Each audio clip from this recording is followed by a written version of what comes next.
Hey guys, welcome back to टूटा tech. आपका एक बार फिर से वेलकम करता हूं मैं अपने चैनल पे। और आज हम देखने वाले हैं सिंटेक्स के सही तरीके। देखो, बहुत सारे सिंटेक्स टाइप्स होते हैं। जैसे आप सिंटेक्स लिखते हो, जैसे आपको सिंटेक्स लिखना अच्छा हो, बट कुछ अगर प्रोफेशनल सिंटेक्स की बात करें, और दो टाइप के सिंटेक्स होते हैं, एक नॉर्मल और एक प्रोफेशनल। ठीक है, तो देखो, सबसे पहले मैं एक नॉर्मल और डायनेमिक तरह का जो सिंटेक्स है वो लिख रहा हूँ। ठीक है, यहाँ पर मैंने a इक्वल्स टू ले लिया और यहाँ पर मैंने सिंपली क्या लिया है, इंट। ठीक है, और इसमें मैंने इंट इनपुट ले लिया है क्योंकि मुझे इनपुट लेना है। और ये एक डायनेमिक, तो यहाँ पर मैंने इंट इनपुट और इसमें एक मैसेज दे देता हूँ, इंटर द नंबर। ठीक है, स्पेलिंग पे ध्यान मत देना क्योंकि अभी मैं बस इसे एम ही बना रहा हूँ। क्यों बना रहा हूँ वो अभी आपको पता लग जाएगा। और यहाँ पर हम दे देते हैं ओ यानी कि ऑपरेटर। और ऑपरेटर जो हमारा होगा वो होगा हमारा इनपुट, यानी कि सिर्फ एक इंटीजर होगा। तो देखो, बेसिकली मैं एक कैलकुलेटर बना रहा हूँ। ठीक है, एकदम बेसिक सा कैलकुलेटर, एंटर द ऑपरेटर। ठीक है, अब देखो, ये तो बस समझने के लिए, तो इसमें मैं उतना कुछ नहीं करूंगा। और उसके बाद बी इक्वल्स टू इंट और इनपुट,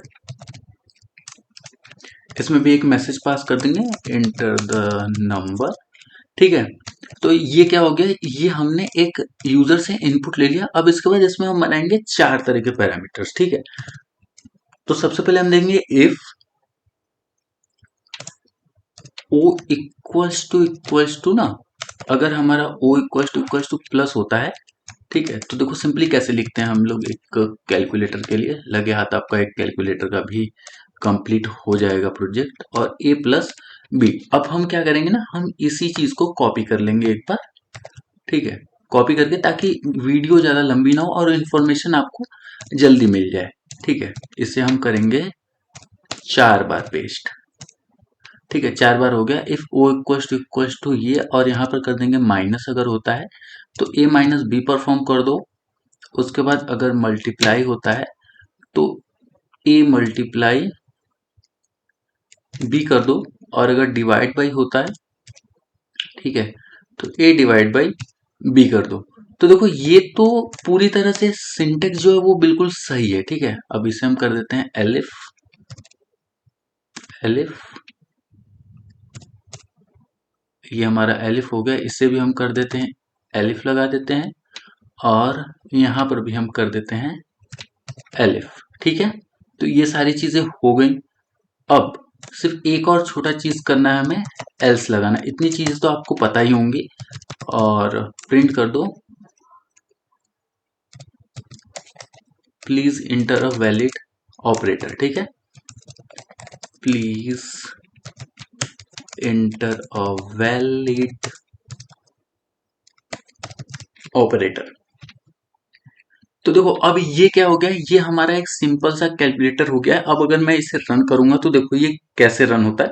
ठीक है, देखो, अगर मैं यहाँ पर देता हूँ 3, उसके बाद मैं देता हूँ यहाँ पर प्लस, और उसके बाद मैं देता हूँ 6, तो नहीं 7 देता हूँ, 10 आएगा। ठीक है, देखो ये 10 आ गया। अगर, अब देखो मेन दिक्कत कहाँ पे होती है, ये तो देखो सिंटेक्स बिल्कुल सही लिखा हुआ है, लेकिन अब देखो प्रॉब्लम कहाँ होती है वो चीज मैं आपको दिखाता हूँ। अगर यहीं पर मैं 3.4 दे दूंगा तो देखो ये एरर शो कर गया। ठीक है, इसने डायरेक्ट मुझे एरर शो कर दिया, जबकि इसे ऐसा करना नहीं चाहिए। यहाँ पर हमारा जो प्रोजेक्ट है ना वो बिल्कुल बेकार हो गया।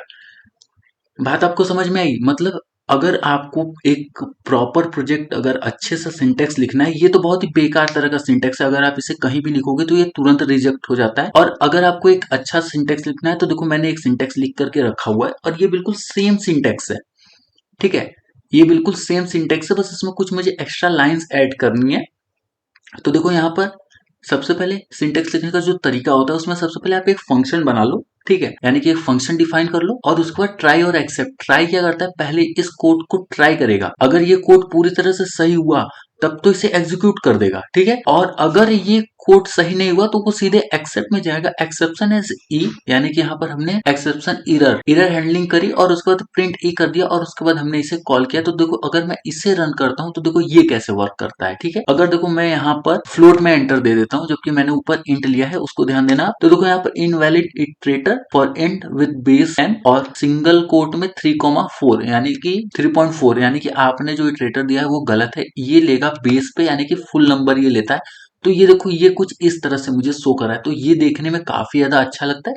तो अब से जो भी मैं प्रोजेक्ट्स आपको कराने वाला हूँ वो सारे के सारे प्रोजेक्ट्स मैं ऐसे कराऊंगा, यानी कि प्रॉपर एक फंक्शन बनाए और उस फंक्शन के अंदर में सबसे पहले हम ट्राई एक्सेप्ट यानी कि एरर हैंडलिंग, और उसके बाद जो हमारा सिंटेक्स होगा वो हम लिखेंगे और बिल्कुल सिक्योर तरीके से, जिससे कि आप अपने रेज्यूम में बहुत ही इजी असाइन कर सकते हो और ऐसे लिखे हुए सिंटेक्स किसी के भी थ्रू आपको कभी भी रिजेक्शन का फेस नहीं करना पड़ेगा। ठीक है, तो आई होप आपको काफी चीज समझ में आ गया होगा कि मैंने ये वीडियो क्यों बनाई थी।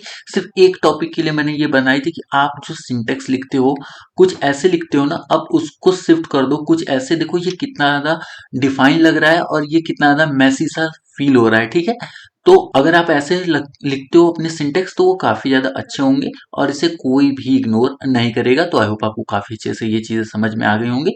मिलते हैं कल एक नए वीडियो में, तब तक के लिए bye bye, take care and Radhe Radhe.